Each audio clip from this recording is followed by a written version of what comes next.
اصبر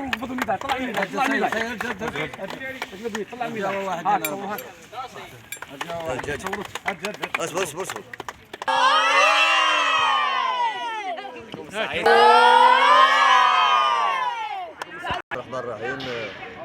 أبت بمناسبة إحياء ليالي شهر رمضان الكريم، أبت الجمعية الرياضية ميليفوت الرحمن الرحيم. بمناسبة ليالي شهر رمضان الكريم، نظمت الجمعية الرياضية ميليفوت بلدية تغنيف دورة كروية ميليفوت رمضان بمركب ملعب دار الشباب من المرحوم ناقل غريسي، وشارك في هذه الدورة أربع فرق: مدرسة الرابطة الجوارية سيدي عقبة، مدرسة دار الشباب، مدرسة ميليفوت تغنيف، مدرسة اتحاد تغنيف.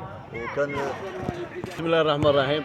كما قال الصديق تاعي، كانت تنظيم دوره في اي 14 كما نقولوا على الأصاغر. الحمد لله كان دوره ناجحه، وكان تتويج لفريق دار شباب 18 فبراير.